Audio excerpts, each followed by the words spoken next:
Dans cette vidéo, je vais classer 27 sujets brûlants autour de la nutrition et la santé comme étant sous-cotés ou surcotés. Je serai accompagné de mon pote Flavio, également coach et cofondateur de la marque de compléments alimentaires Nutripreneur, avec laquelle je suis partenaire. Nous aurons moins de 30 secondes pour justifier notre point de vue pour chaque sujet. C'est parti. Brûleur de graisse. Oh. On est d'accord? Tu vas? Ouais. Je pense que c'est surcoté parce que en vérité, si ça existait vraiment, je me dis que les gens comme toi et moi, tous les coachs, le prendraient à fond.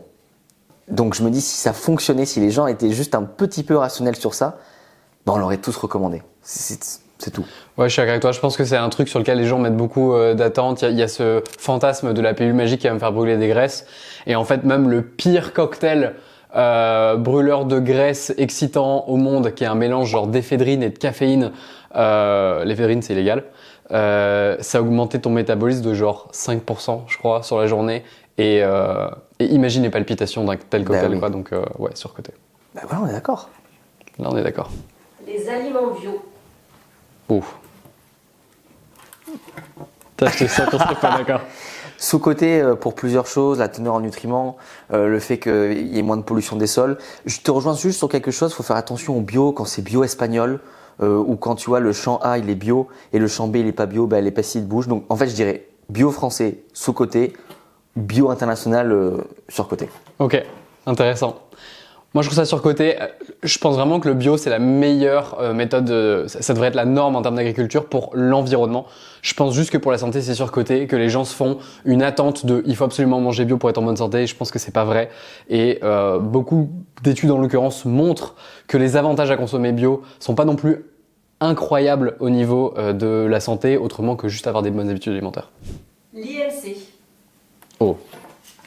En vrai, L'IMC, incroyable pour faire des données démographiques de manière très très simple avec très peu de données, et donc c'est un outil pour ça.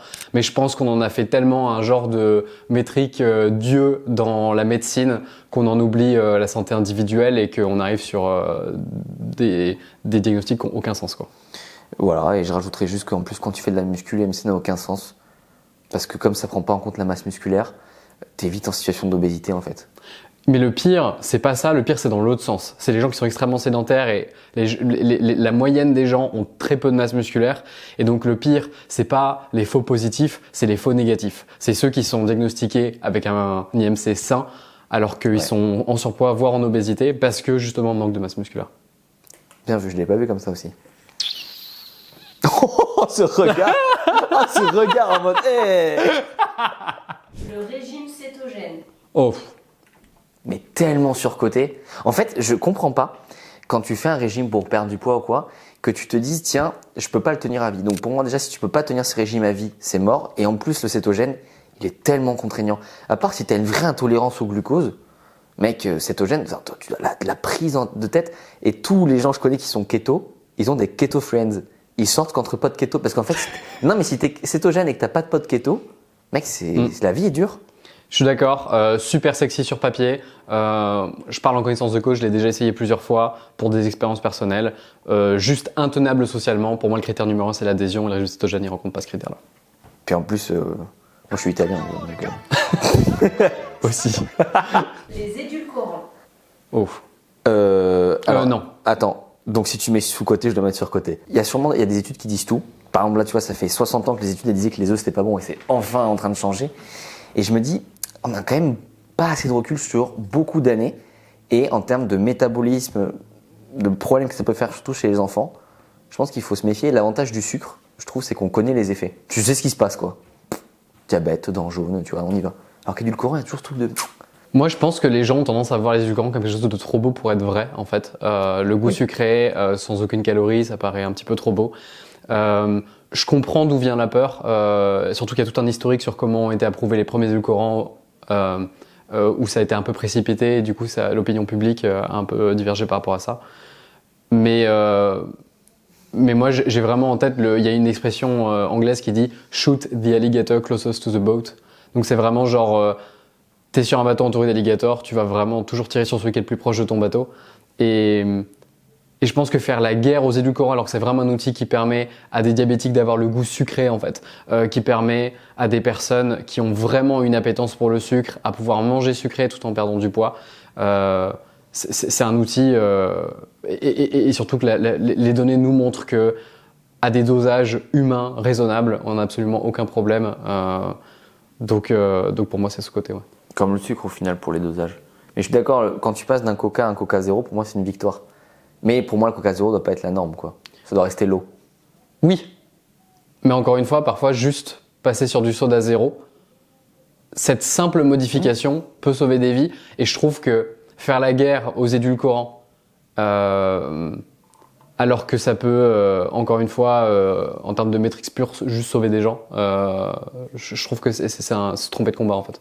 L'équilibre acide-base. Ouf. Ouais, en vrai, ouais. Honnêtement, à part dans des cas précis, je m'en suis jamais servi pour les coachings et tout. Et pareil, à part syndrome de l'intestin irritable, reflux gastrique et tout, dire ouais, je prends du citron parce que ouais, non, tu vois. Pour moi, on est à 100% sur du délire de naturopathe qui est basé sur rien du tout en termes de science. Et la bonne nouvelle, c'est que le corps, il est largement capable de gérer lui-même son équilibre acide-base. Sinon, on serait pas là pour en parler. Même les naturopathes n'en parlent pas trop, je trouve, de ça. Ah si. Ah ouais? Beaucoup trop. Je crois que de manière générale, les naturopathes parlent beaucoup trop. La santé intestinale. En termes d'importance, je mettrais sous-côté. Je suis d'accord avec toi. Je trouve je suis pas un spécialiste de la question, donc je suis pas 100% à l'aise avec le fait de faire des grosses affirmations dessus, mais je trouve ça passionnant l'idée que la santé de tes intestins a un impact directement chimique sur la santé de ton cerveau, sur ton humeur, tes émotions, etc. Et je pense que c'est un facteur important. Ouais, rien à ajouter, si ce n'est que des fois il y a des choses qui sont logiques. Tu sais, c'est comme, ça fait quelques années, on dit ah mais en fait le corps et l'esprit ils sont liés. Tu dis oui, on n'avait peut-être pas besoin d'attendre 60 ans d'études pour se rendre compte que ta santé physique et mentale c'est quand même assez lié. Tu vois, pour moi ça fait partie des fausses découvertes. Oui, on sait que c'est important. Suivant quoi. Les baies de goji. Oh. Ouais, pour le coup. Franchement, oh, il était déçu. Oh, t'es déçu que j'ai dit surcoté. Ouais. Moi, de base, j'adhère pas à la théorie des super aliments. Et en vrai, manger des myrtilles, c'est tout aussi bon pour la santé et ça n'a pas le goût de chaussettes sales, quoi. Pour moi, le myrtille, c'est un super aliment aussi. Ok. En fait, je crois que super aliment, pour moi, c'est un aliment qui t'apporte beaucoup de choses. Mais je crois que c'est vrai que pour certains, c'est genre baie de goji, spiruline. Alors pour moi, l'œuf, c'est un super aliment. Ah oui, tu vois. J'entends ce que tu veux dire. Donc, oui, d'ailleurs, l'œuf. Sous-côté. Bien sûr, l'œuf extrêmement sous-côté. En plus, baie de goji, t'as raison, c'est pas très bon. Et ce qui m'embête, c'est les quantités minimes que tu prends. Et c'est déshydraté en plus, enfin, tu vois. Non, mais bon, j'en ai quand même chez moi, mais. Un petit paquet au fond là qui reste depuis quelques temps. C'est honteux. Les jus et smoothies. Oh.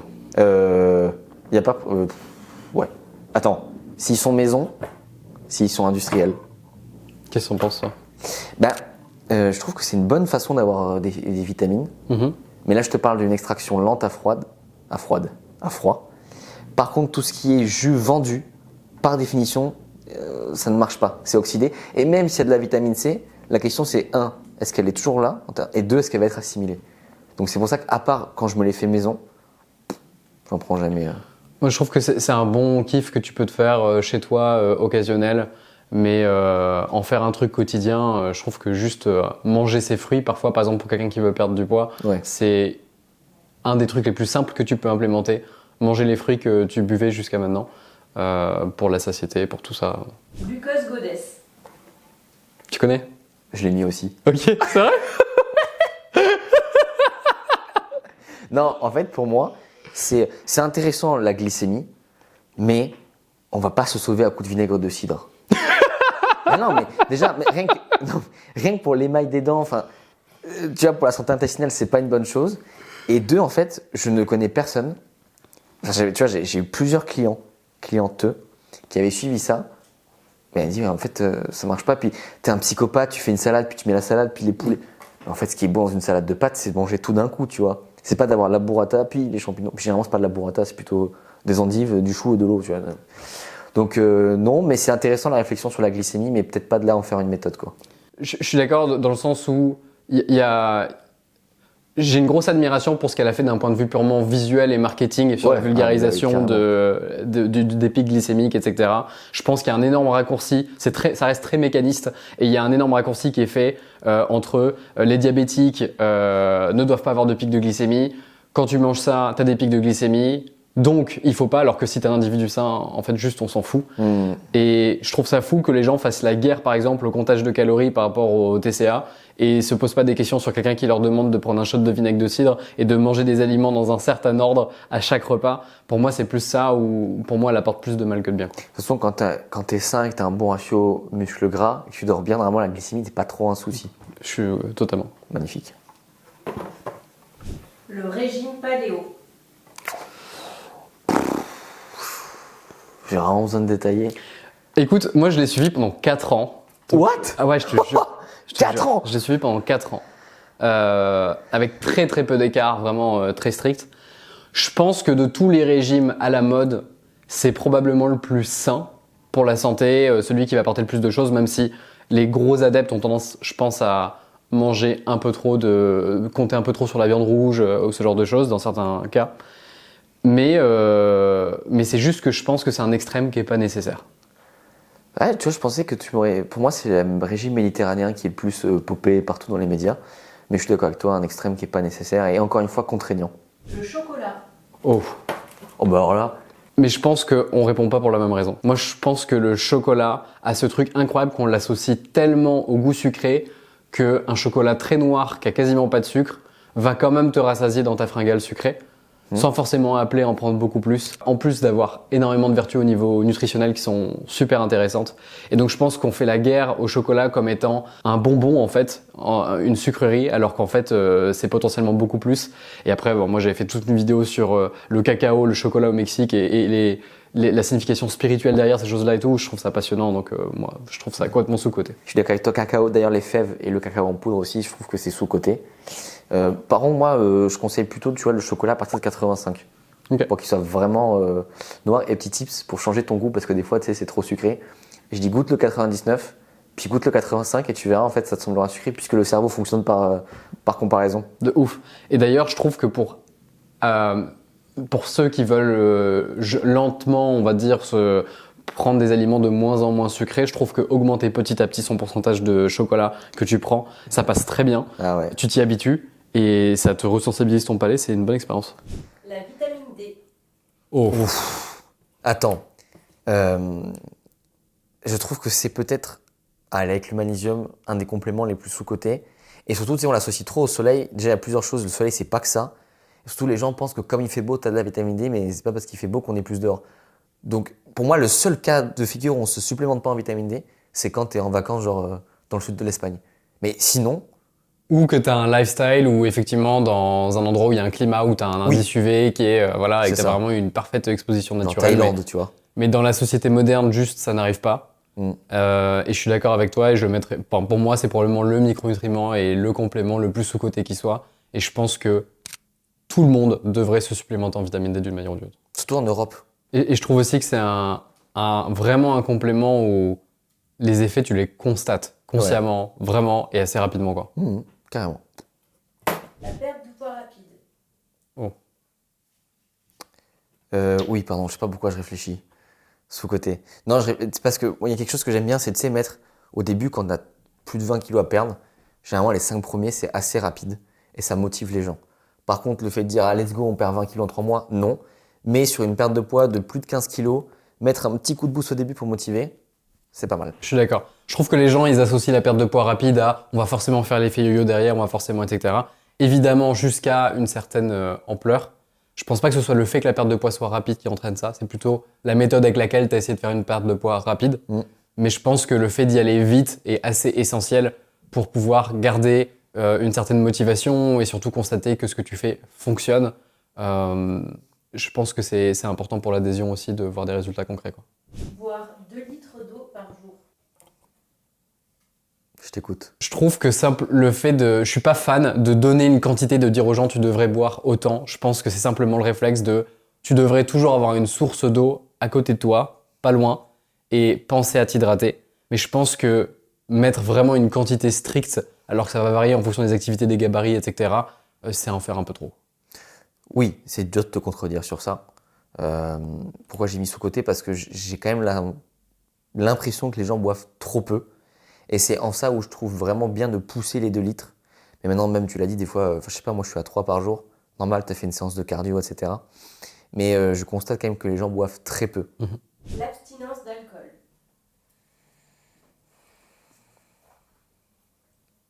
T'es breton? Sous-côté. Je pense vraiment que les gens doivent réaliser à quel point il n'y a aucune dose d'alcool qui va être saine quoi qu'il arrive. Mais je pense quand même que pour certaines personnes, le moment associé à l'alcool peut avoir plus de bénéfices que les inconvénients de prendre un verre. Et je pense que penser à il faut absolument que ce soit une abstinence totale et une approche un peu extrême et pas forcément envisageable pour la plupart des gens, ne serait-ce que culturellement, quoi. Ouais, non mais alors je suis d'accord avec toi. Et je bois pas d'alcool. J'en bois pas non plus. Et généralement, de toute façon, ce qui aide les gens à arrêter de boire, c'est l'entourage aussi. C'est con, mais quand tu sors avec 3 potes qui boivent pas, t'as pas envie d'être le seul. Le sucre de coco. Bah pour moi, Alors. ça reste du sucre. Enfin, Clairement. Le goût est ouf. Donc en ce sens, franchement, d'une manière purement culinaire, je mettrais sous-côté parce que Pareil, je trouve ouais. que le goût du sucre de coco est dingue. Mais pour ce que les gens en attendent, ils s'imaginent que c'est un indice glycémique plus faible. C'est juste une seule étude qui a été faite aux Philippines. Les Philippines, c'est le plus gros exportateur de sucre de coco au monde. Et je crois que c'est Stanford qui a essayé de le reproduire et qui n'a pas réussi et qui a trouvé le même indice glycémique. Donc, c'est ça, ouais. et quand bien même l'indice glycémique, est-ce que c'est vraiment quelque chose d'important est-ce que c'est la priorité dans ton alimentation, etc. Donc en ce sens-là, c'est surcoté de. Tu vois, c'est en ça où les études, faut toujours vérifier qui les a faites. Il faudrait vraiment creuser même les laboratoires derrière, les gens et les conflits d'intérêts possibles. Et je suis d'accord. Et même Glucose Révolution a montré que le sucre de coco avait plus d'indice glycémique. Donc si même elle l'a montré, c'est que vraiment, Le sel. pour moi, c'est sous-coté.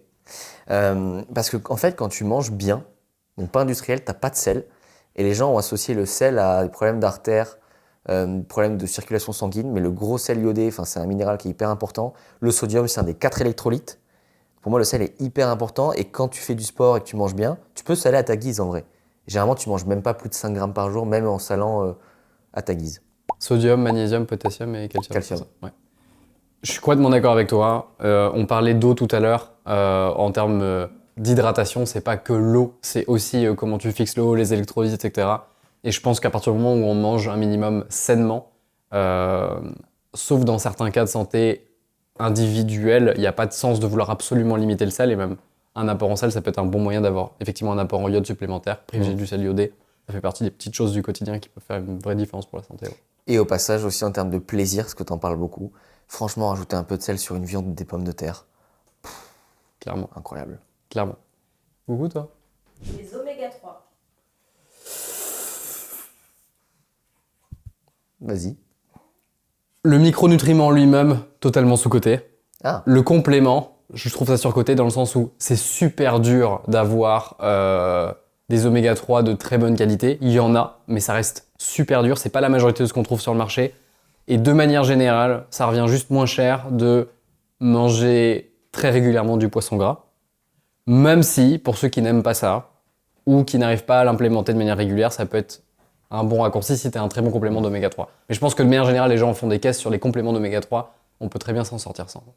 il y a quelque chose qu'il faut regarder sur les compléments d'oméga 3, je suis d'accord, c'est l'indice Totox, qui est très souvent supérieur à 10. Donc ça, je suis d'accord, surcoté. D'ailleurs, c'est pour ça qu'on a autant de mal à en faire. Chez Nutripro, c'est trop dur pour l'instant. Enfin, c'est dur de sourcer. Mais je constate qu'il y a quand même beaucoup de gens qui n'aiment pas les poissons gras. Et en ça, je trouve que c'est quand même sous-coté. Mais quand même, quand tu vois ce que ça peut faire sur le cerveau, le fait d'avoir des poissons gras, le complément à garder au frigo, les œufs, les amandes, ça me semble un... toutes les blue zones, ils ont quand même une consommation très élevée d'oméga 3. Et c'est en ça que je fais attention à bien manger. Ouais, bah, le nutriment lui-même, carrément. Après l'indice Totox que tu dis, je trouve ça trop intéressant. Tous les fabricants sont obligés de mesurer l'indice Totox, mais ils sont pas obligés de vous le communiquer. Et ça, je trouve ça ouf. Donc déjà, s'il n'est pas sur le site, c'est un red flag. Ouais. Cheat meals. Oh. Pour moi, tous les repas sont un plaisir. Et le fait de me dire, je vais me défoncer, ça peut même entraîner potentiellement des TCA ou toute autre chose du genre boulimie. Et je suis beaucoup plus partisan un burger le mardi soir, un tiramisu le vendredi soir et comme ça, qu'un énorme repas où tu casses tout, tu vas culpabiliser. Si t'as besoin d'un cheat meal, c'est que t'as pas la bonne diète.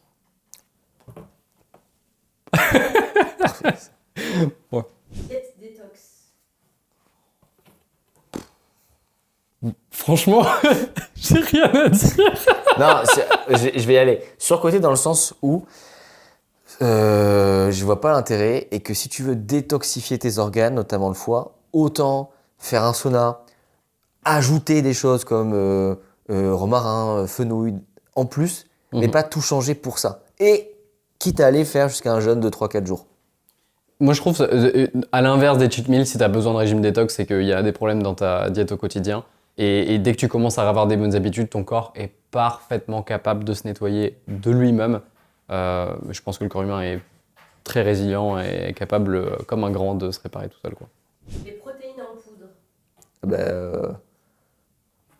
Moi, je trouve que c'est surcoté. C'est vrai ? Ouais. Ok, vas-y. En fait, je pense que toi, tu vas me dire que quand tu n'arrives pas à atteindre ton quota, c'est top. Mais moi, je vais te sortir la même chose que les oméga 3, c'est que je trouve que c'est compliqué d'en avoir de bonne qualité. Surtout dans le commerce, les gens achètent un peu tout ça.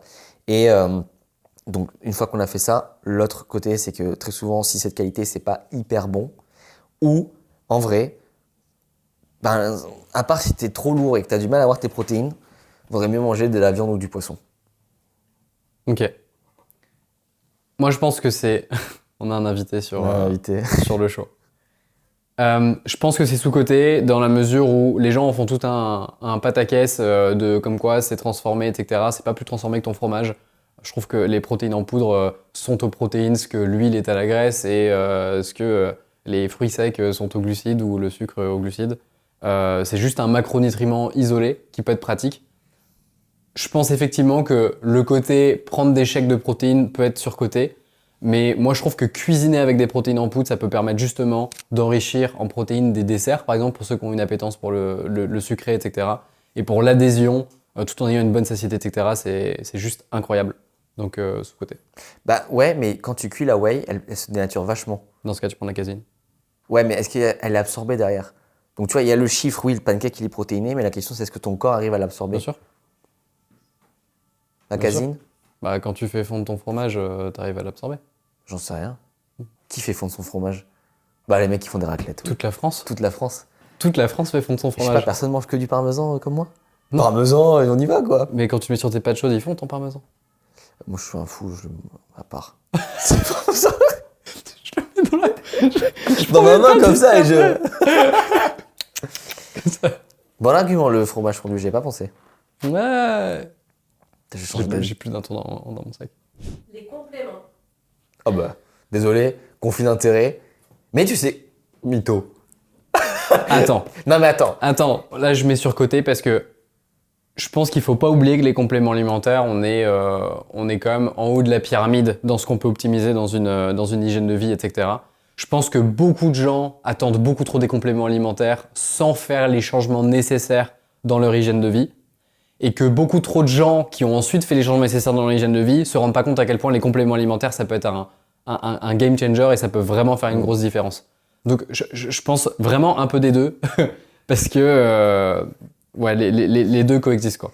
Et un truc que je trouve sous-coté, c'est qu'il y a que les gens souvent en bonne santé qui continuent les compléments. Alors tu pourrais dire c'est les mecs en mauvaise santé. Et je me dis non, c'est regarde, le mec il optimise tout et en plus il rajoute. Et t'as dit quelque chose, t'as dit c'est pas la première chose à optimiser, ce qui est vrai. Pour autant, quand t'as une vie à 100 à l'heure et que t'as le temps de rien changer, bah, il vaut quand même mieux rien changer et prendre du magnésium que rien changer et pas prendre de magnésium. Donc c'est en ça que je dirais sous-côté aussi. Là, je suis d'accord. Si tu prends vraiment le triptyque zinc, magnésium, vitamine D, qui est juste ultra important et ouais. la base, oui, ça va être complètement sous-côté. Je parle vraiment de la notion de complément en général, où trop de fois, j'ai eu un client qui est venu me voir et qui m'a dit « T'as quoi ? Qu'est-ce que je peux prendre pour vraiment genre accélérer mes résultats, avoir plus d'énergie, etc. » alors que la personne, elle dort genre 4 heures par nuit. Ouais, mais là on est d'accord. Non mais là on est d'accord. Voilà. Complètement. Compter les calories. Oh. Et je savais qu'on Bah, allait bien pas d'accord sûr, là-dessus. Je le savais. Pourquoi je trouve que c'est surcoté? Parce que très souvent, je remarque dans une perte de poids, le problème, c'est pas est-ce qu'on est à 2000, on passe à 1009, c'est comment on passe de 3005 à 2004. Et très souvent, j'ai pas besoin de leur faire compter dans un premier temps. Et deuxième chose, j'aime bien leur dire on va bouger plus, on va créer de la masse musculaire, on va voir long terme, on va augmenter la qualité des nutriments, on va mieux dormir. Et je trouve que les gens adhèrent plus au programme que compter les calories. Mais peut-être que c'est propre aux gens que je coach, donc plus entrepreneurs et cadres, tu vois. Ok, je comprends. Moi, je trouve ça sous-côté parce que on fait un peu la guerre à ça en mode ça va déclencher les TCA ou il y a vraiment j'ai l'impression qu'il y a une guerre générale contre le fait de compter ses calories et que c'est un peu quelque chose qu'il faut éviter absolument. Moi, je vois vraiment ça comme les petits trous que tu as mis pour apprendre à faire du vélo, comme les brassards que tu mets pour apprendre à nager. En fait, c'est un outil et je pense que c'est essentiel à un moment donné ou à un autre qu'il faudra passer par ça, de comprendre combien de calories tu manges au quotidien parce que ça te permet juste d'avoir zéro doute sur où t'en es par rapport à ton alimentation.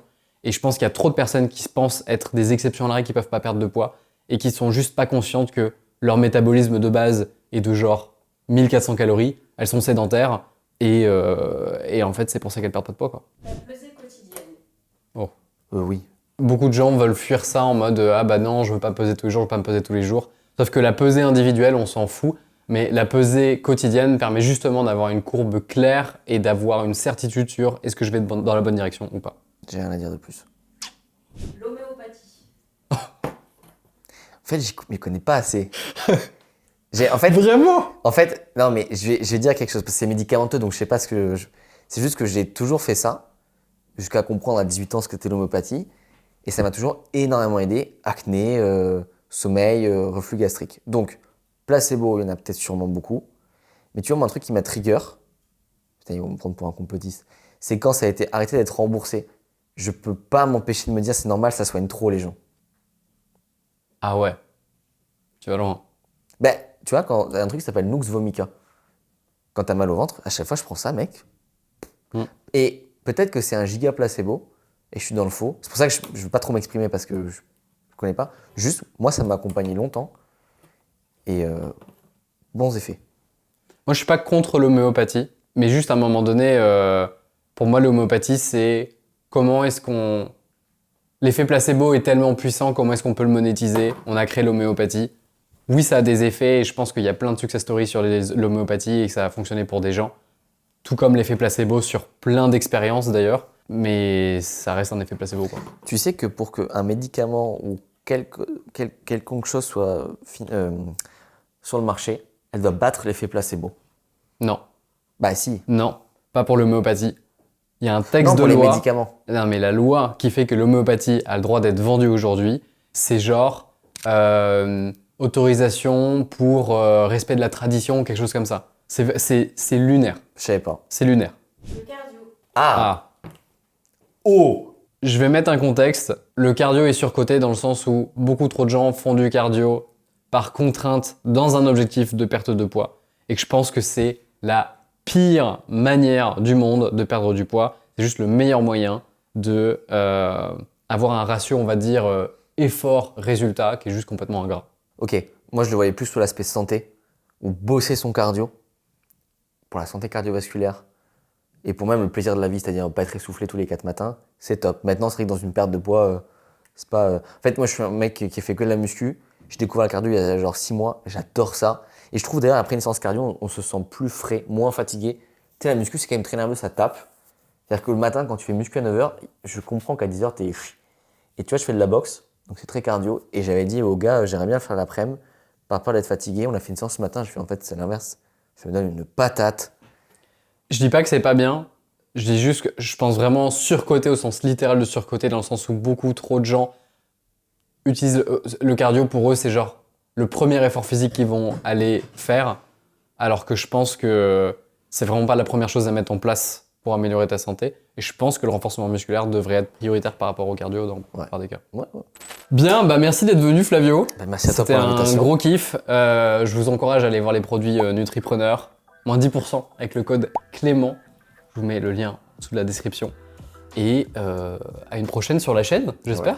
Ouais, carrément. Et puis très agréablement surpris qu'on était d'accord sur à peu près 40-50% des sujets. Franchement, je m'attendais à ce qu'on soit moins d'accord que ça. Mais t'as vu, les justifications étaient à chaque fois sur nos prismes aussi. Parce que ce qui est intéressant, c'est qu'on a la même formation, on a vraiment fait le même cursus pour devenir coach, on a le même diplôme. Et en même temps, on a tous les deux développé une approche très différente dans la manière dont on gère nos clients. et on est également très potes. Et je trouvais ça trop cool de pouvoir... Quel bâtard. Je trouvais ça trop cool de pouvoir confronter ça, tu vois. Parce que je sais que quand on n'est pas d'accord avec bienveillance et avec de l'estime pour la vie de l'autre. Et ça, Ah je bah trouve oui, ça cool. oui, bah oui, carrément. Bisous. Bye bye.